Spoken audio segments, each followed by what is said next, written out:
It is in the 34th year of the reign of King Charles II of England. In the Hall of Justice, Old Bailey in London, personnel of government officials are working hard to rid the city and countryside of vagabonds, undesirables, and convicts, and sentencing them to transportation to the British colonies for a period of years to pay their way. The way it is done most efficiently was to have them signed up for a period of years to pay their fare. The official government document was called an indenture, a credit system whereby the servant borrowed against the future returns from his labor. This scene opens with Justice of the Peace Lord Heavyweather and his able assistant and notary, Lucille Glitch, processing these indentured servants so that they understand that they have agreed to repay the loan for their passage to the New World with 4 to 7 years of labor, and with the least amount of tears, sorrow, and goodbyes. The year is 1682.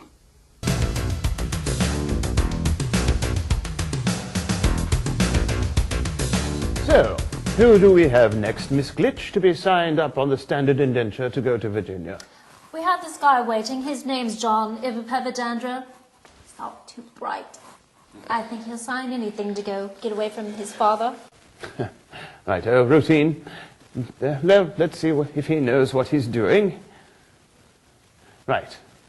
My name is Lord Heavyweather, and I am Justice of the Peace for His Majesty King Charles II.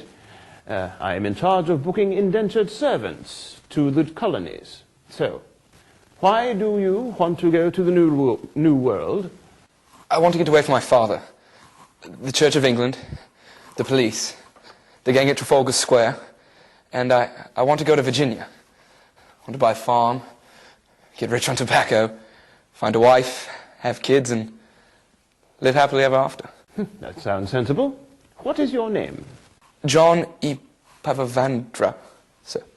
John E. Pavavandra. I hope that's your real name. What is your age?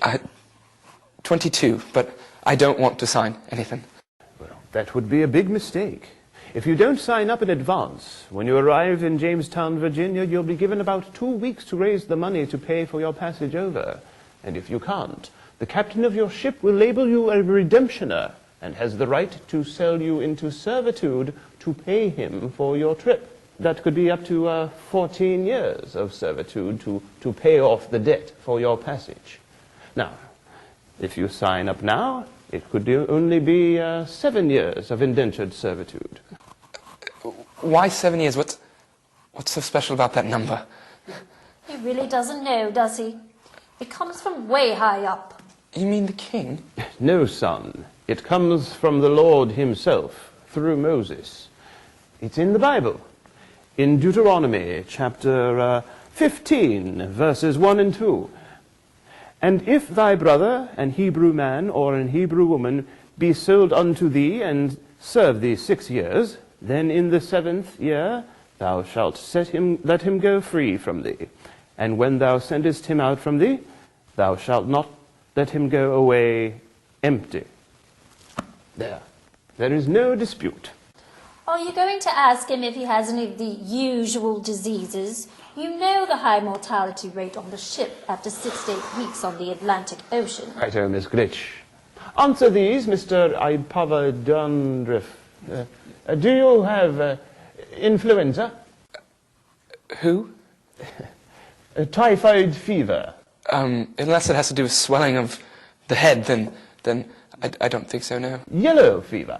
No, skin hasn't turned yellow in years. Smallpox.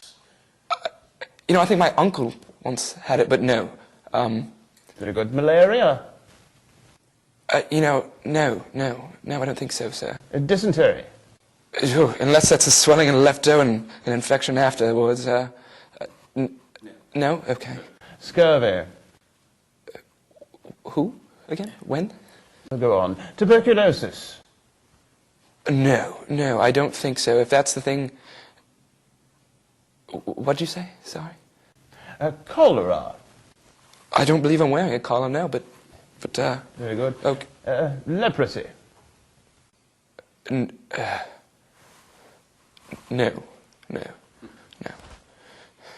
Then you're healthy, fit as a fiddle. Do I sign something? Oh. No, I'm signing it. Now let me read this indenture so you totally understand what an indenture is and what you are bound to. According to the method made and provided, and by the order and directions of His Sacred Majesty King Charles II of England, and etc., and His Most Honorary Privy Council, the 13th day of December, anno 1682, in the 34th year of His said Majesty's reign, then printed and published, declaring that what persons at any time are voluntarily free and willing at their own liberties to be retained as to serve in any of His Majesty's foreign plantations in America are to be duly examined and bound only before any of His Majesty's justices of the peace, and the same to bear record in the Court of Sessions in that county or city where such servants shall be so bound, etc., etc. Do you understand that? I think so. That's a lot to swallow. So what if I, break an order? I simply just don't understand. Then the sentence is death. Now be on your way. Vamos. That way. Another unsuspecting fool shipped off. I feel sorry for the colonies. Probably 1/2 to 2/3 of all white immigrants to the colonies since 1630 have been either indentured servants or redemptioners or convicts. Who's next? Next is a woman from the Billingsgate Fish Market District on Fenchurch Street. I can't understand her when she talks. Here she is. Right. Miss or Mrs. Who are you? I'm a right good lady, I am. And I want to go to the colonies. I want a proper life with a proper man. I'm sick of being around here with these fishwife type women. I want to live in society with a proper man. Very well, Bessie. Do you have a name? My name's not Bessie. My name's Flora Leachingham. I'm not someone off the street, that you can just sweep away like a piece of dirt. You don't look like the sort of waif that's going to dirty her lily-white hands working off an indenture. There's nothing wrong with my... What did you say? My dentures. An indenture is something you sign so the colonists know you're not a freebie or a redemptioner. That's someone to be sold upon arrival. Now, why do you want to go to Virginia? Well, I heard that the Virginia Company has been sending women out to Virginia since 1619. You see, they send them out there and then they sell them to the planters and they pay their way and they have them as their wives. I thought that I could get myself a really rich tobacco planter and he'll pay me way and I can live off him. Yeah, I'm not cheap, Yes, that's right. The Virginia Company made that offer, and the planter has to pay 120 pounds of tobacco for you. They set the price. And look at the people they get right out of the London sewers. Yeah, hang on a minute. I'm not from the sewer. You'll see. I'm going to live in Virginia. I'm going to be a planter's wife. And I'm going to hang out with the swells. If you can wash off that smell. Now, Miss Klitsch, that's enough. Take her away and give her one of those planter wife indentures to sign. You'll see. I'm going to be a planter's wife and I'm going to have tobacco and I'm going to drink whiskey every night. You'll see. Oh, You'll see.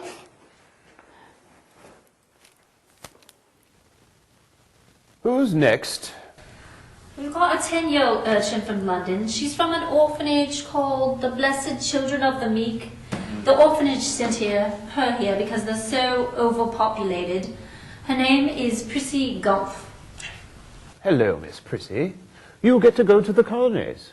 What do you think of that? You don't have to eat gruel and porridge every day and live in an orphanage.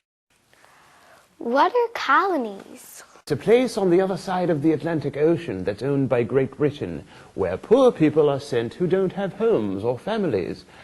You would get to work on a plantation as a servant. Now, what do you think of that? Will there be other children there to play with? And can we play Pop Goes the Weasel, Ring Around the Rosie, and Dunk the King? What's Dunk the King?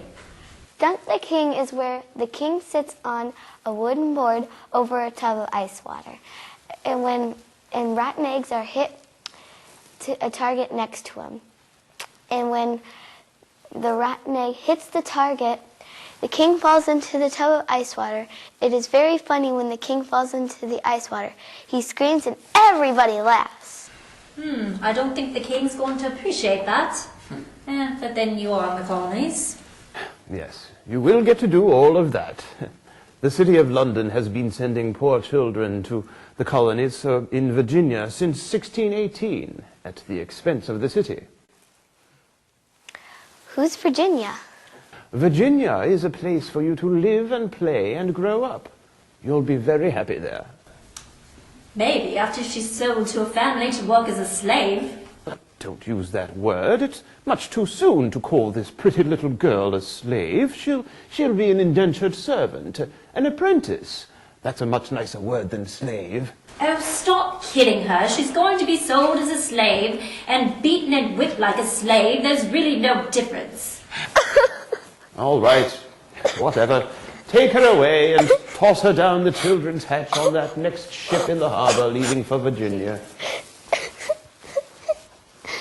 Next. We got us Wolsey McGuffin. He's right out of St. Mary's Bethlehem Hospital. He's been expelled because they couldn't cure him of thinking that he's King Henry VIII. You know, St. Mary's is a lunatic asylum. Its nickname is Bedlam among the neighborhood people. If London wants to empty out St. Mary's of Bethlehem, with the colonies in the Carolinas already overpopulated, let's send him to that new city we took over from the Dutch in 1664. They called it New Amsterdam. We changed it to New York City in honor of the Duke of York. But what will he do? I mean, what kind of work? Oh, I know. The Dutch built a wall in downtown New Amsterdam to protect themselves from the Indians and other invaders. Now we're taking down that wall and putting up a street named after the wall. We can send him to work on the street without his bindings on. Good idea. Let's send all the lunatics to New York City to work on Wall Street. You know, Miss Glitch, King Charles II should thank us for helping him clean up all the back streets of London. We're getting rid of the worst of English society and dumping them into the New World. And they can reproduce there, right? Volumes 1 through 10 on the road to the abolition of slavery.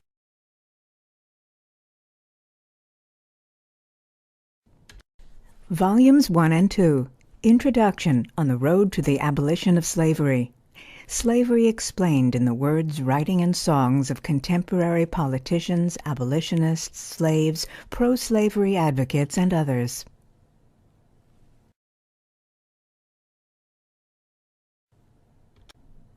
Volume 3. Politics on the road to the abolition of slavery.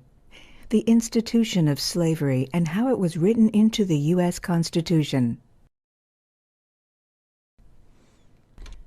Volume 4. Heroes and Heroines on the road to the abolition of slavery. Liberated from the shackles of slavery, countless slaves made extraordinary contributions to society.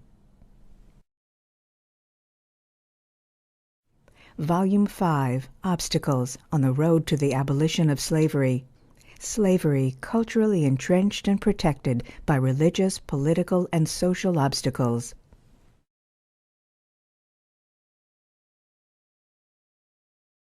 Volume 6. Martyrs on the road to the abolition of slavery. People black and white gave their lives in the fight for freedom from slavery.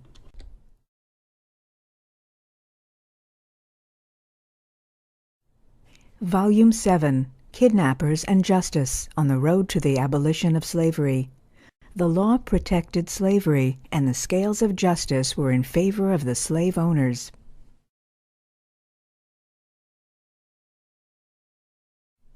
Harriet Beecher Stowe, The Evil of Slavery. Stowe reveals the people and the conditions that inspired her explosive novel about slavery and life in the South. Volume 8, The Legacy of What Slavery Left Behind. War-ravaged peoples struggle to rebuild their society and come to terms with the repercussion of slavery after the Civil War.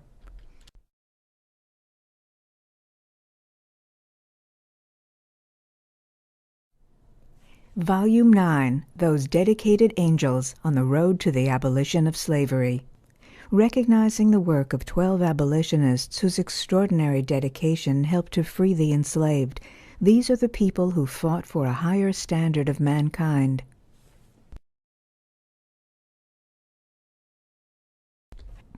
Volume 10, coming soon, summer 2013. The Beginning of Slavery. Indentured servants and the transatlantic slave trade. Colonial plantations needed labor, more orphans, loose women, convicts, and Quakers than the Old World could send as indentured servants. So the colonists looked to Africa, and the transatlantic slave trade thrived for 450 years.